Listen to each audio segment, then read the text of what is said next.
Minggu depan, mata jutaan fans balap Indonesia akan tertuju ke satu titik di peta Spanyol. Sirkuit Barcelona Catalunya. Sebuah tempat di mana sejarah ditulis dengan keberanian, dan karir bisa hancur hanya dalam satu tikungan. Di tengah kepungan talenta terbaik dunia, satu pemuda asal Gunung Kidul kembali memikul beban sebuah bangsa. Veda Ega Pratama. Saat ini, dia bukan lagi sekadar pendatang baru yang beruntung. Dengan 50 poin di tangan dan posisi 5 besar dunia, Veda adalah ancaman nyata bagi dominasi Eropa. Namun, Catalunya bukan Le Mans. Di sini, ada lurusan 1 kilometer yang siap memangsa siapa saja yang gagal dalam taktik slipstream. Apakah gaya balap agresif Veda akan bersinar, atau justru ia akan tenggelam dalam tekanan besar sebagai satu-satunya harapan Indonesia? Inilah analisis mendalam persiapan sang Wonderboy menuju pertempuran paling teknis musim ini. Kita harus melihat apa yang terjadi di Prancis minggu lalu untuk memahami apa yang akan terjadi di Catalunya. Finish di posisi keempat di sirkuit Le Mans yang tricky bukan hanya soal keberuntungan. Veda menunjukkan bahwa ia punya pace yang setara dengan para perebut podium.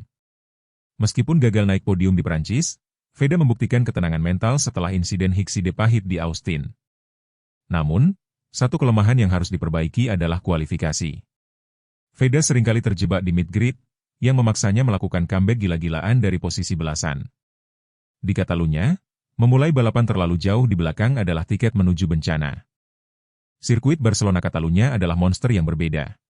Panjang 4,66 km dengan 14 tikungan yang menuntut ketahanan ban luar biasa. Tapi, ada satu hal yang membuat setiap pembalap Moto3 gemetar, main straight sepanjang 1047 meter. Di Catalunya, memimpin di tikungan terakhir sebelum lurusan panjang seringkali menjadi kerugian. Mengapa? Karena efek slipstream.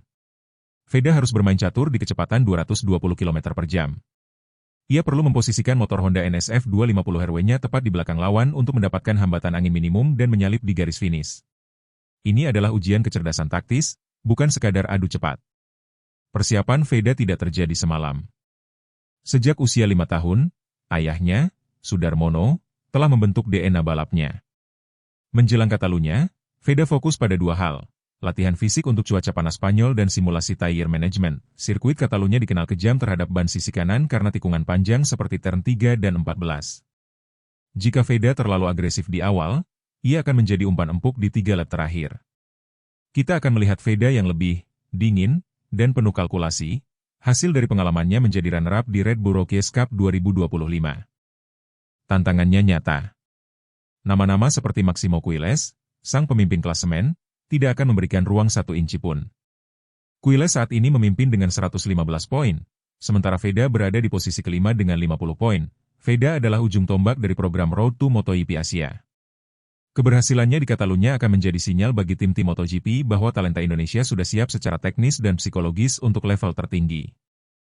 Catalunya bukan hanya soal poin. Ini soal pembuktian bahwa bendera merah putih layak berkibar di podium tertinggi sirkuit legendaris Eropa. Tekanan itu besar, tapi seperti kata Veda, perjuangan yang kamu lakukan hari ini adalah satu-satunya cara membangun masa depan yang lebih baik. Apakah menurut kalian Veda bisa menembus podium di Catalunya minggu depan? Ataukah strategi slipstream pembalap Spanyol akan terlalu kuat? Tulis analisis kalian di kolom komentar. Jangan lewatkan perjuangan Veda Ega Pratama di IP Catalunya, Minggu 17 Mei pukul 16 waktu Indonesia Barat. Klik subscribe dan aktifkan lonceng untuk update terbaru dan analisis teknis Moto3 lainnya. Mari kita kawal Garuda menuju puncak dunia.